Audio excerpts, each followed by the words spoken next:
De 7 places. Il y a un canapé 3 places, un canapé 2 places, plus 2 fauteuils séparés. Donc c'est un salon complet, disons on appelle ça un salon complet, quoi. Bon, le montage nous prend tellement du temps, que le modèle tellement c'est un salon qui est vraiment compliqué à monter. Donc au bout de 2 semaines, on peut livrer un salon. La commande fait au moins 2 semaines. Ce travail d'arrache-pied demande de la concentration, de la passion et de l'expérience.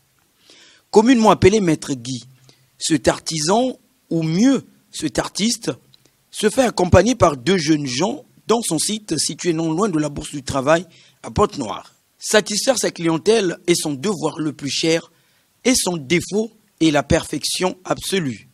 Et on commence à assembler, vite fait le semblage, au fur et à mesure. C'est par étapes. On commence par le dos, le deuxième étape c'est le fond, les accoudoirs, et on commence à faire le semblage. Le matériel pour un premier temps, c'est d'abord le client qui décide, quand le client vient me consulter, c'est d'abord un premier temps de lui dire, il y a le mousse local et le mousse importé. Donc, si le client me dit qu'on lui fait un salon avec le mousse importé, donc ça lui de faire le choix. Si le mousse local, ça lui de faire le choix. C'est partant de là que je peux donner un prix. Le type de bois, le bois, on l'achète ici là, le bois c'est juste les lattes de 6-4. D'abord, dans un premier temps, on achète les contreplaqués. On scie les contreplaqués, une fois fini de les contreplaqués, et on semble avec les lattes, avec les pointes. Une fois fini la carcasse, et on met les sacs, une fois fini de mettre les sacs, on commence à faire le bourrage, on appelle ça bourrage, mettre les ponches, ajuster les ponches que vous voyez là. Ce perfectionniste reçoit le coup de pouce de ses 2 apprentis, Amouzou et Ben. Même si ceux-ci restent dans leur posture d'apprenants et de fabricants en devenir. Depuis que le maître a emmagasiné des connaissances enrichissantes pour ce métier qui est devenu son gagne-pain, il préfère travailler seul et depuis au moins 2 décennies et demie. Il ne se plaint pas. Bon, moi je n'ai jamais fait un travail, ce n'est que le gansage. Dès que j'ai fini d'apprendre ce métier, et je me suis lancé dans le métier et jusqu'à présent je suis dans le métier là. Donc, le peu que je gagne, ça me permet de nourrir la petite famille que j'ai à la maison. Donc c'est un peu ça. Bon, s'en sortir, c'est plutôt quoi dans la vie? C'est juste savoir, avec le peu que tu gagnes, savoir comment gérer le peu que tu gagnes. Voilà pourquoi la d'autres ne comprennent pas. Rien qu'avec le peu que tu gagnes, tu peux t'en sortir. Parole modeste d'un père de famille sans doute, puisque le produit fini pourra être vendu à hauteur de 250 voire 350 000 francs CFA.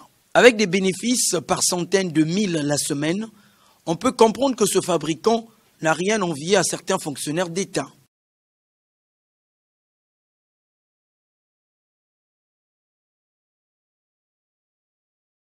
Comme notre brave Maître Guy, ils sont nombreux à produire des valeurs mobilières. Dans les marchés de Pointe-Noire, les fauteuils et canapés issus de la fabrication artisanale attirent de nombreuses familles qui veulent décorer l'espace de leur maison destinée aux visiteurs. Des salons de luxe faits à la main, mais qui tutoient les meubles des pays d'Occident et d'Orient. Une initiative des Congolais entreprenants qui ont compris la nécessité de se prendre en main.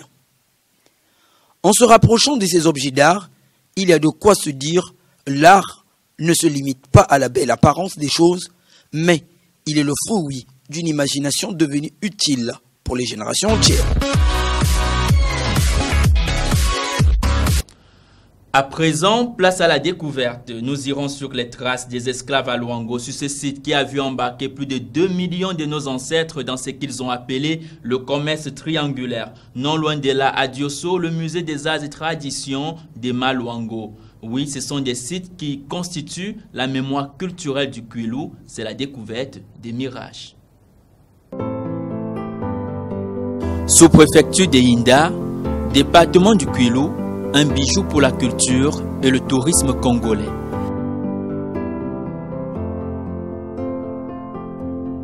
Voici l'ancien port d'embarquement des esclaves de Luango.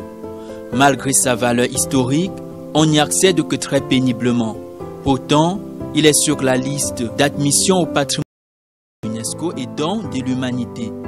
Cette stèle reste la seule trace perceptible en amont du site qui indique la place symbolique du départ des caravanes.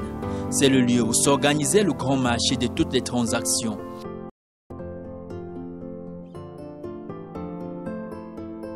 Pour continuer la visite de ce site, il faut emprunter le sentier autrefois considéré comme le chemin de non-retour, un sentier jonché de bambous de Chine qui mène au bord de l'océan. Le débarcadère, qui était une vasière, reste représenté par une portion qui résiste aux érosions marines.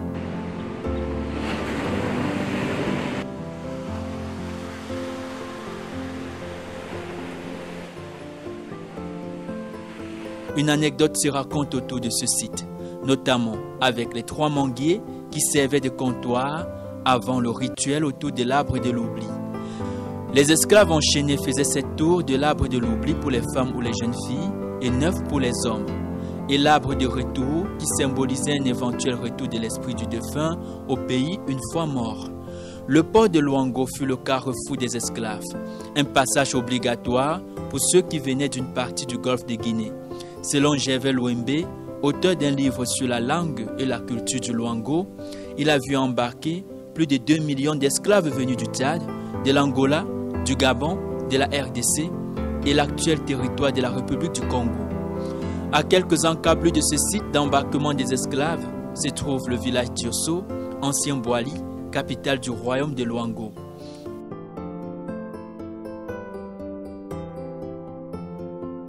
Voici la nouvelle habitation du roi, le Ma Luango. L'ancienne, elle, est là. Elle est devenue le musée régional des arts et traditions de Ma Luango depuis 1980. Il s'agit de la base la plus importante pour l'étude historique et scientifique du passé au Congo. Comptant près de 316 objets et documents, ce musée comporte une dizaine de collections d'objets, de photographies, de manuscrits et d'archives. Ici, la traite négrière est largement étudiée sur la base des documents scientifiques. Washington est devenu un musée des arts africains.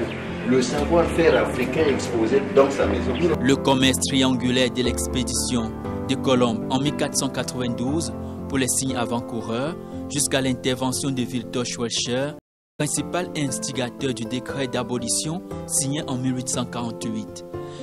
Dans cette chronologie, la relation des faits sur documents écrits, photographiques et même iconographiques montre les étapes d'un commerce mondial honteux que le musée n'a pas voulu éluder afin de rendre hommage à nos frères de sang qui traversèrent de force l'océan Atlantique pour être utilisés comme des chameaux ou des bœufs qui tirent la charrue sans en jouir du moindre bénéfice. Ces musées présentent aussi la culture des pays d'Afrique équatoriale française dont Brazzaville fut la capitale. L'échantillon est bien sûr les peuples du Congo précolonial, avec en bonne place le royaume Luango.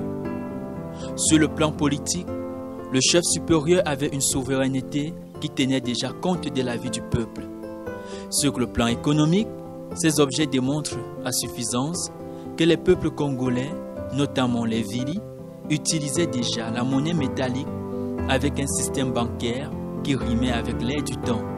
Sur le plan culturel, outre les vêtements et ustensiles de cuisine, le musée présente des rites qui caractérisent la tradition profonde des Vili. Le kikumbi ou rite prénuptial, le lélikage ou danse de séduction réservée aux jeunes, garçons et filles. La pratique du kondi à travers les statuettes sert de pont entre le monde des vivants et des morts. Le tikani, dansé en l'honneur des jumeaux.